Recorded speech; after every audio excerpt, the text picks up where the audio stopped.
Why don't you take a seat and tell me what appears to be the problem? Welcome to another exciting new episode of Consult the Doctor. I have 4 questions, some very practical, some more philosophical. Let's get started. I write down the timestamps, that's what I'm doing. Okay. How do you feel about glass dip pens? Now that's a rather profound question because I have used my share of glass pens, and I know you ask about dip pens, but I'll give you a very brief rundown. I've used a glass dip pen from B.R.E, which is all glass. I've used a glass dip pen which had a metal dip nib with a little reservoir. It was a very flexy nib, it was a wonderful little pen. And I have used 2 fountain pens with glass nibs. One was a vintage Japanese model. I think the brand was Trio, but I could be wrong. And the other one was a more recent invention, was a Kickstarter, and I forget its name, but it's on my website. See the index. It had a converter and you could just suck up ink, and it had a glass dip nib. What makes these glass nibs special? Well, they don't look like regular nibs. They're kind of teardrop shaped, and they have typically grooves running around them in this sort of twisted fashion. They capture ink, and then as you write, the ink slowly runs down and hits the page. What do I think about them? There's a specific type of, I'm not talking about the metal dip nib because you asked about glass dip pens particularly. They have a very specific type of feedback that's not for everyone. And so I would be very careful if you like very, very smooth writing experiences. You may think glass is very smooth, but it does have a specific type of feedback. Now, you can take very fine micro mesh and you can smooth it out a bit, but there will always be a type of feedback. People often tout them for trying out different different inks very quickly because it's very easy. You write with it, you put a glass of water, the ink just flows off, you clean it. It's certainly much easier than dip nibs, metal dip nibs, because you have to clean them, they can rust and all that kind of stuff. Glass obviously won't, so it's easy to clean. My only issue with that is when you start writing with them right after dipping, they're very wet, so the ink will be highly saturated, and then as you write it becomes drier and drier. So I don't really understand how people use them to test inks, because you won't get a typical experience. Now I guess maybe they use it as in, well, this would be an extremely wet pen, this would be an extremely dry pen, and then the rest is somewhere in between. I don't know exactly how people look at that. I haven't found them to be super useful for it. And so, final thing I'll say is, they're also fragile. I have broken one of those nibs just because I dipped it into the bottom of a glass inkwell a little too hard, and it broke, it snapped off, and I could sort of snap off the very thin bit and use coarse and then finer micro mesh to smooth it out again. But it's glass. Glass is fragile. So they look beautiful and they're fun to use. I just don't really see the use, but that's me. I'm just a weirdo. A lot of people really like them, really like using them, and they have a lot of fun with them. They're certainly beautiful. So I would absolutely recommend trying one out. They're usually not super expensive either, and they're fun. They're just not really for me. I think that's the best way to put it. Okay, next question is a very complicated one. I bought a fountain pen. I don't know what cartridge I should get. What fits my pen? What should I look at for diameter, etc.? That's a question that is very difficult to answer because there are different kinds of cartridges. And I just took 3 out. I thought I had a 4th. It disappeared. Anyway, it doesn't matter. Most fountain pens take this sort of cartridge.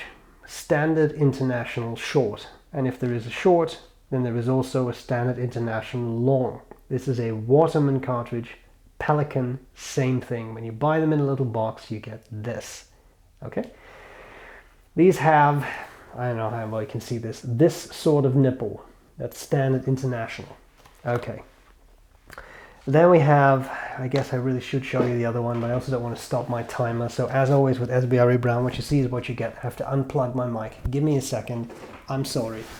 1 second.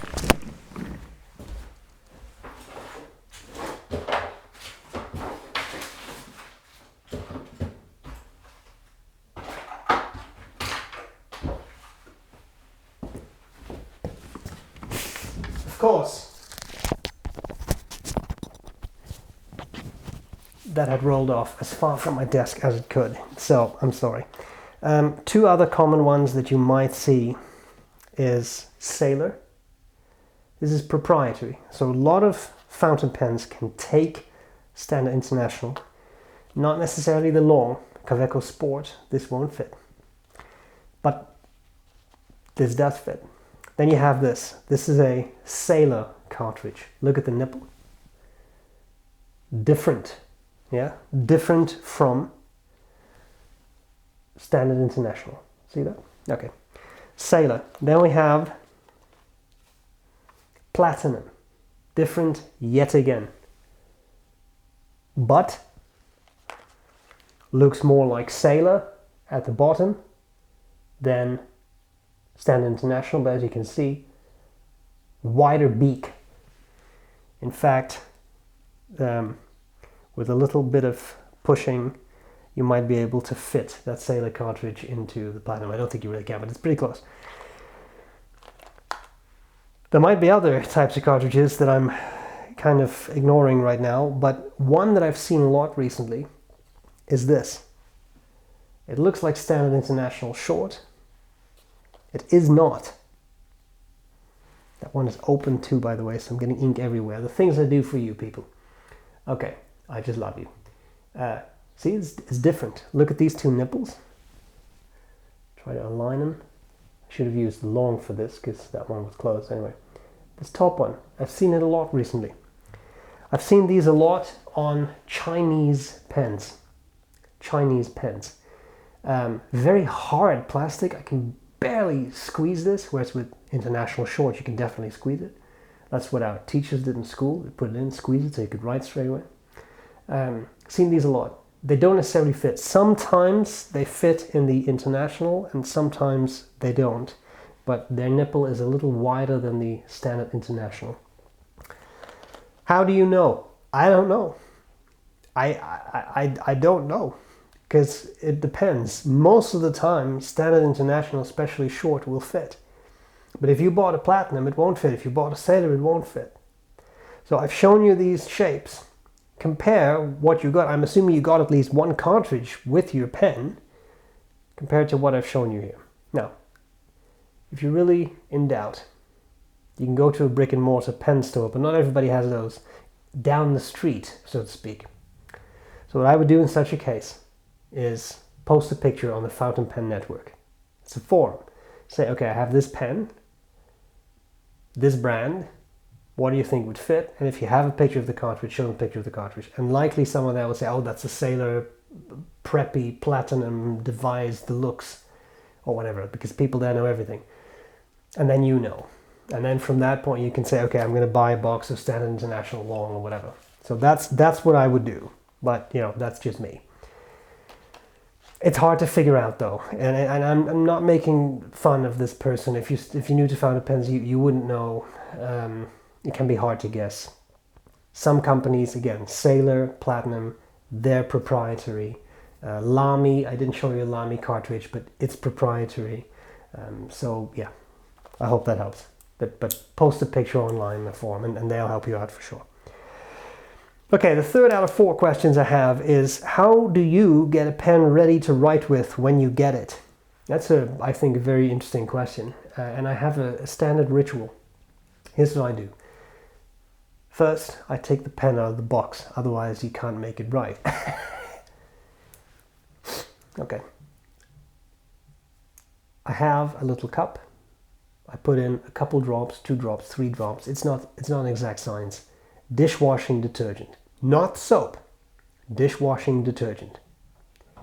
Not washing, like stuff you put in your clothes washer. Dishwashing detergent. Fill it up with water, heavily diluted. Why do I do that? Simply because sometimes there is some oil residue stuck in converters, in a feed sometimes, and dishwashing detergent is a degreasing agent that tends to get that stuff out. So I draw up water, expel it, assuming you have a cartridge converter filled pen. Piston filler, do the same thing. What else can you have? Vacuum fill. I just always do that. somehow get water in. If it's a cartridge only pen, well then I don't really do that because it's difficult, because you can't suck that stuff up in a cartridge, so it's not working. So too bad. Then I dump that mixture and I just use water.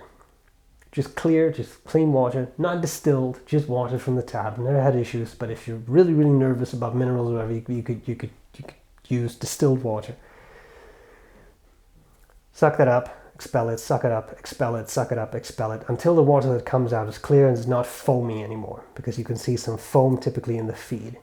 Now, the dishwashing detergent is out because that can act as kind of like a surfactant that will make your ink very, very wet. So you have to make sure that it's entirely out of the pen before you ink it up. Otherwise your ink, it can flow really, really well, much more than you would like. Trust me, do the experiment.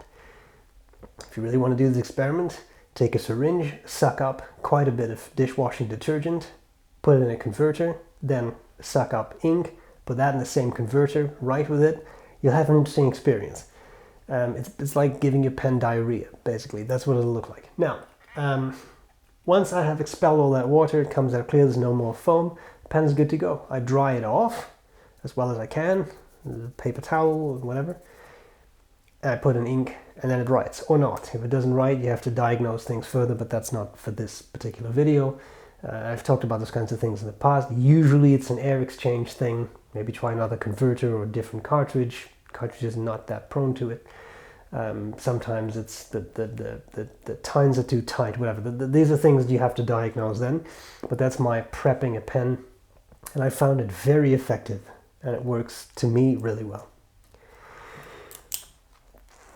Final question. As a psychologist, do you feel you analyze your behaviors, thoughts, and actions? I will say a couple things about that. Sometimes people think that when you're a psychologist, you know everything they're thinking. And that's true. Now, it's not. What psychology has given me, studying psychology at an advanced level, at a graduate level, at a PhD level, is it has given me an insight into what motivates people. That is true. And certain human behaviors or actions become easier to understand. I found that many times in myself and others. You get a better understanding for what motivates people and why they do what they do. That is true, if you've paid attention in class. But in all seriousness, that is a difference I have noticed. And I found that in talking to other people, sometimes they describe someone who's been difficult, a colleague or whatever. And I say, well, I think they're doing that because of X, Y, and Z. And then often that is met with a response along the lines of, oh yeah, I hadn't thought of that. This is not to say that I'm brilliant, because I'm not, but when you spend so much time studying human behavior and patterns of behavior, it becomes easier to notice those kinds of patterns. And people all think they're individuals. Of course you're an individual, but we all show the same types of behaviors. And some people show a lot of this, others show a lot of that, but it becomes very recognizable when you study it. So I would say that I try to be mindful of what I do. I'm not always, but I try to be. And it has helped, I think, to study psychology in that it makes you more aware of what you are doing and what motivates you. Another thing I would say that wasn't really the question, but that I will point out, and I found this in a lot of colleagues too, because I work at an academic institution, right? So I deal with a lot of people who have PhDs, who have very advanced degrees. And one thing that is interesting is that people with PhDs often, obviously there are exceptions, but often are very humble. And look at me, I'm one of the most humble people you'll ever meet. That was a joke. They realize they know an awful lot about an awful little. They've studied very specific things. A PhD is multiple years of studying very specific things. And they realize there are gaps in their knowledge. And people without a lot of education, who sometimes have very loud voices in online platforms, have the opposite. They believe they know everything about a topic because they watch 2 YouTube videos, and so now they're experts. That's a very interesting tension field that I feel academics should address more and should make clearer to people. But there are limits in your knowledge, and that's natural. And to some people, that has become sort of a front for distrusting science, because they see science and scientists don't even know what they're talking about. Nobody said they don't know what they're talking about, but they realize that science is a continuous self-correcting endeavor where you learn new information, and sometimes you were wrong, and that's perfectly normal. Show me the person in life who has never been wrong, right? So you get more of an appreciation for that too. Like, you can actually, we thought that was a really powerful and compelling theory, but it's just proven to be wrong. Well, then we need to revise the theory, come up with a better theory. That's the beauty of science. And that implicitly, again, that wasn't really the question, but that's something that graduate studies have given me too, a humility in there are certain things I know a lot about. I wrote a dissertation, a doctoral dissertation about a specific brain area. I am probably among the people in the world who know the most about the brain area because I've studied it for 5 years. It's just like all my time was devoted to that. But there are many other things I don't know much about, right?